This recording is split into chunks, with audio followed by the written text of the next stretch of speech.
आप सभी को जय मसीह की। मसीह मेरे प्रिय भाई और बहनों, एक बार फिर से मैं आप सभी का स्वागत करता हूं यीशु मसीह के महान और मीठे नाम से हमारे बाइबल स्टडी के यूट्यूब चैनल में।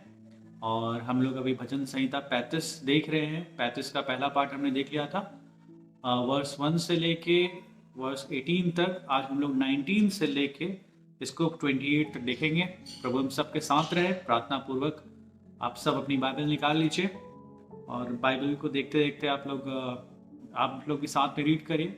और निश्चित तौर पे एक एक वचन के द्वारा प्रभु हम सब से बातें करेगा। हालेलुया। प्रभु हमारा कोई गूंगा नहीं है जो बात नहीं कर सकता, है ना। प्रभु हमसे निश्चित तौर पे बातें करने वाला परमेश्वर है। हालेलुया। आइए हम लोग 19 वर्स से देखेंगे भजन संहिता 35, साम्स 35 वर्स 19, 19वां वचन। ऐसा कहता है, मेरे झूठ बोलने वाले शत्रु मेरे विरुद्ध आनंद ना करने पाए। जो अकारण मेरे बैरी है वे आपस में नैन से सैन न करने पाए। देखिए, दाऊद खुद कुछ नहीं सोच रहा है। अगर उसको ऐसा लग रहा है कि उसके शत्रु उस पर आनंद कर रहे हैं, जो उसके विरोध में उठने वाले लोग हैं उसके विरोध में आनंद कर रहे हैं, प्लानिंग कर रहे हैं, कुछ भी कर रहे हैं, उसको अपने तक नहीं रखता। उसको परमेश्वर को कहता है कि नहीं, परमेश्वर वो ऐसा ना करने पाए।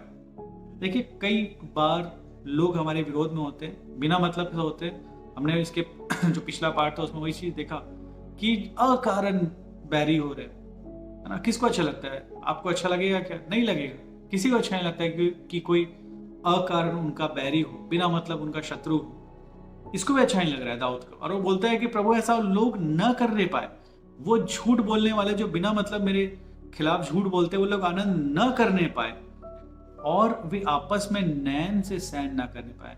कई बार आपने लोगों को देखा होगा, हो सकता है जब आपका कुछ बुरा समय चल रहा होगा, वो आपस में बोलेंगे, अच्छा देखो, है ना, कितना क्या बोलता था, प्रभु ऐसा करेगी मेरे लिए, इसके लिए वैसा करेंगे, अब देखो इसकी हालत क्या है। कई बार लोग ऐसा करते हैं। दाऊद को इस बात का बुरा लगता है और उसको परमेश्वर को बताता है एक पिता के समान कि पिताजी मुझे अच्छा नहीं लग रहा है इस बात पे, ये देखिए इन लोग क्या कर रहे हैं।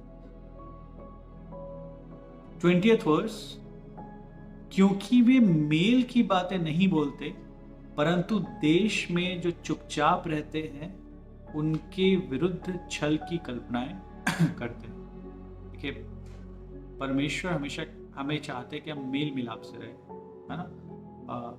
धन्य है वे जो मेल कराने वाले हैं। परमेश्वर का वचन ऐसा भी कहता है, लेकिन यहाँ पे लिखा है क्योंकि वे मेल की बात नहीं बोलते। और ये विश्वासियों के लिए है कि परंतु देश में जो चुपचाप रहते हैं। आज देखिए, भारत में मसीह जो लोग चुपचाप रहते हैं, मतलब ना हम कभी दूसरे के ऊपर कोई आक्रमण करते हैं, ना कोई बैर भाव रखते हैं, है ना। लेकिन फिर भी आप देखेंगे कि मसीह लोगों पर कई बार कितना सताव होता है। अभी अभी रिसेंटली कितना सारा चर्चेस को तोड़ा जाता है। कई बार जो विश्वासी लोगों को परेशान किया जाता है ना। उनके विरुद्ध छल की कल्पनाएं करते हैं लोग। कई बार ऐसा करते हैं कि प्रभु उनको भी आशीष दे और उनको भी अपने सत्य वचन और अपने सुसमाचार उन तक भी पहुंचे। हम तो उनके लिए ही प्रार्थना करेंगे। और ऐसा ही उस समय उसके साथ भी हो रहा था, और ये वचन आज के लिए भी है, आज के समय के लिए भी। 21 वचन ये है, और उन्होंने मेरे विरुद्ध मुंह पसार के कहा, आहा आहा हमने अपनी आंखों से देखा है। मतलब वो जो इसके विरोध में जो लोग हैं, है ना। कई बार हमारे विरोध के लोग ऐसे बोलते हैं कि मुंह पसार के, मतलब हमारे विरोध में बहुत सारी बातें बोलते हैं। और क्या कहते हैं? आहा आहा, मतलब खुश हो रहे, हमने अपनी आंखों से देखा है। क्या देखा? इसका डाउनफॉल देखा कि अरे ये तो गिर गया, अरे इसके तो बुरा हो गया इसके साथ, है ना। लेकिन वो नहीं जानते कि परमेश्वर हमें संभालने वाले हैं। और कई बार शैतान को भी लगता है, हम हो सकता है कई बार हो सकता है बीमार हो जाए, है ना, तो वो भी खुश हो रहा होता होगा, अरे चलो बीमार हो गए अब नहीं उठेगा। लेकिन परमेश्वर में वहां से भी उठाने वाले हैं। हालेलुया। 22वां वचन, हे यहोवा तूने तो देखा है, चुप ना रह, हे प्रभु मुझसे दूर ना रह। क्या देखा है? कैसे परमेश्वर देखता है जब लोग हमारे विरोध में होते हैं, जब हम प्रॉब्लम में होते हैं, जब बिना मतलब लोग हमारे विरोध में उठते हैं। परमेश्वर उन चीज को देखता है। ये बोल रहा है कि परमेश्वर तूने ये देखा है, आप देख कर चुप ना रहे। और निश्चित तौर पर परमेश्वर चुप नहीं रहता। परमेश्वर कहता है जो तुम्हें छूता है वो मानो मेरे आंख की पुतली को ही छूता है। हम उसके लिए इतने प्रेशियस है, इतने अनमोल है। हे प्रभु मुझसे दूर न रहे। हालेलुया। उठ मेरे न्याय के लिए जाग, हे मेरे परमेश्वर, हे मेरे प्रभु, मेरा मुकदमा निपटने के लिए। यहाँ पे दाऊद बुला रहे हैं परमेश्वर। हमें भी सोचिए, हम कई बार पता है प्रॉब्लम को सोचते जाते हैं कि हाँ अरे ऐसा हो गया, अब ऐसा होगा। हमें क्या करना है, प्रॉब्लम के बारे में ज्यादा ना सोच के हमें सीधा सीधा परमेश्वर को आवाज लगानी है। शायद दाऊद की सफलता का जीवन, उसने इतने सारे बड़े बड़े काम किए, इतना सारा देखिए भजन संहिता लिखा, इसके पीछे एक ही रीजन है कि वो हर चीज में खुद ज्यादा दिमाग ना लगाते हुए परमेश्वर को पुकारता था। भले शुरू में दुख आपको लगेगा कि कितना दुखी है, लेकिन वो परमेश्वर को पुकारता, बोलते कि आप आइए, मेरी सहायता करिए, मेरा न्याय करिए। हे मेरे परमेश्वर यहोवा, तू अपने धर्म के अनुसार मेरा न्याय कर और उन्हें मेरे विरुद्ध आनंद करने न दे। वे मन में न कहने पाए कि आहा हमारी इच्छा तो पूरी हुई। वह यह न कहे कि हम उसे निगल गए हैं, है ना। जो मेरी हानि से आनंदित होते हैं उनके मुंह लज्जा के मारे एक साथ काले हो। जो मेरे विरुद्ध बड़ाई मारते हैं वह लज्जा और अनादर से ढप जाए। कई बार शैतान वैसे हारा हुआ है, वो लज्जित होता है। जब परमेश्वर में आशीष देते तो निश्चित तौर पर शैतान, उसकी पूरी योजनाएं लज्जित होती है। हालेलुया। ऐसी बातों को यहाँ पे कह रहा है, जो मेरे धर्म से, आप देखो वो तो शैतान है, या शैतान इनको कई बार उपयोग करता है ना, जो हमारे विरोध में लोग उठ जाते हैं बिना मतलब, जो अकारण हमारे बैरी बन जाते हैं। लेकिन अब आगे क्या कह रहे हैं, जो मेरे धर्म से प्रसन्न रहते हैं वह जय जयकार और आनंद करे। हालेलुया। हम आनंद करने वाले लोग हो जाए, हम जय जयकार करने वाले लोग हो जाए और निरंतर कहते रहे यहोवा की बड़ाई हो, जो अपने दास के कुशल से प्रसन्न होता है। कि परमेश्वर हमारे साथ अगर कुछ बुरा हो जाए, परमेश्वर से प्रसन्न होता है क्या?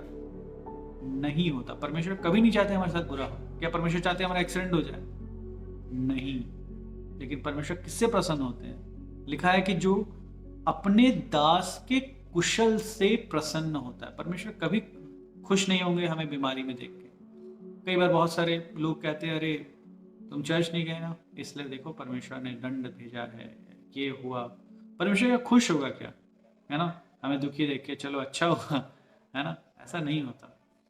दूसरे लोग हो सकता है कि हम जब प्रॉब्लम में हो तो हमें देख कर खुश हो, लेकिन परमेश्वर से तभी खुश होता है जब हमारा कुशल होता है। और परमेश्वर की योजनाएं हैं, वचन क्या कहता है, जो योजनाएं मैंने तुम्हारे लिए रखी है वो तुम्हारे भलाई के लिए, वो हानि के लिए नहीं है। मतलब परमेश्वर की योजना क्या है? हमारी भलाई के लिए, हमेशा हमारा अच्छा ही सोचते हैं परमेश्वर। और आखिरी वचन, तब मेरे मुंह से तेरे धर्म की चर्चा होगी, है ना। तब मेरे मुंह से तेरे धर्म की चर्चा होगी और दिन भर तेरी स्तुति निकलेगी। हालेलुया। निश्चित तौर पर जरूरी नहीं कि जब हम प्रॉब्लम में फंसे और वापस आए तभी हमें परमेश्वर की स्तुति करनी, लेकिन हमें निरंतर परमेश्वर की स्तुति करनी, निरंतर सदा परमेश्वर की स्तुति, उसकी आनंद, उसकी प्रार्थना में हमें लगे रहना है। क्योंकि अभी अवसर है ना। ये जो अब जब तक हम इस संसार में हैं, देखिए इतना कोरोना वायरस आया, अभी लगभग चला भी गया है ना, काफी हद तक, लेकिन हम जीवित हैं, है ना।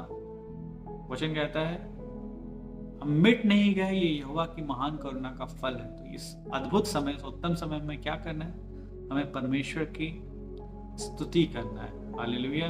दिन भर दाऊद क्यों सक्सेसफुल था? क्योंकि वो परमेश्वर की स्तुति करने वाला व्यक्ति था।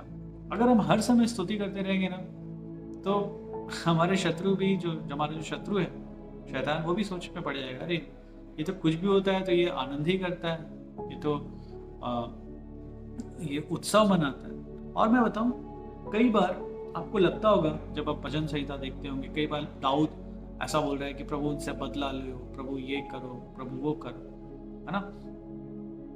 लेकिन हमें एक चीज को समझना है, दाऊद महान था, इसमें कोई डाउट नहीं है ना। लेकिन वचन अनुसार हम जानते हैं अब जो नए विश्वासी हैं वो पुराने नियम के लोगों से भी अधिक, मैं बोलता हूं धर्मी मतलब क्यों? क्योंकि यीशु मसीह ने अपनी धार्मिकता में दे दी। इस चीज को समझिएगा, मैं ये नहीं कह रहा हूं कि हम उनसे बेटर हैं, लेकिन यीशु के कारण, और ये वचन कहता है ना, कि यीशु मसीह जब यूहन्ना के बारे में कहते हैं तो वो क्या बोलते हैं,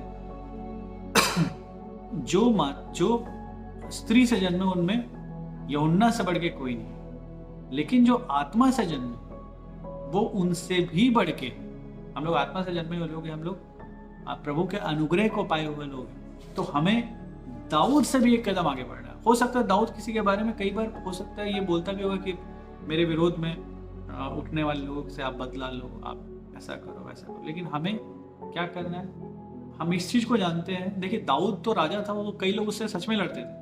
आप बोलेंगे हाँ भाई मेरे के खिलाफ बहुत सारे लोग हो जाते हैं, आप ऐसा बोल सकते हैं, लेकिन ऐसा नहीं कि आपको कोई तलवार लेके मार रहा हो, है ना। वचन क्या कहता है कि हमारा कोई दुश्मनी मांस और लहू से नहीं है, हमारा शत्रु, हमारी लड़ाई उससे नहीं है, लेकिन आकाश की शक्तियों से। मतलब हमारा मेन शत्रु कौन है? शैतान ही है।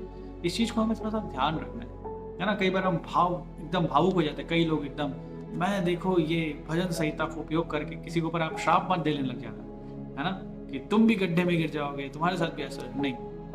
हम अनुग्रह के अधीन है, हम लॉ के अधीन नहीं है, हम, है ना, अब हम व्यवस्था के अधीन नहीं है, अब हम अनुग्रह के अधीन है। हालेलुया। हम आंख के बदले आंख नहीं, हमें सबको माफ करना है, सबको सिर्फ आशीष ही आशीष देना है। हमारा एक ही शत्रु है विश्व में, वो है शैतान। हालेलुया। और बाकी जो लोग अगर आते भी है तो हमें उनके लिए प्रार्थना करना है, क्योंकि निश्चित तौर पर परमेश्वर उनसे भी प्रेम करता है और उनके लिए भी आप ही के द्वारा हो सकता है वो मार्ग को खोले। तो इन वचनों के द्वारा हम सबको आशीष दें। कोई अगर आपके डाउट रहे, कोई सजेशन रहे, तो प्लीज़ आप लोग बताइए। और जल्दी ही हम लोग भजन संहिता 36 भी करेंगे, साम 36। प्रभु सबको आशीष दे। जय मसीह।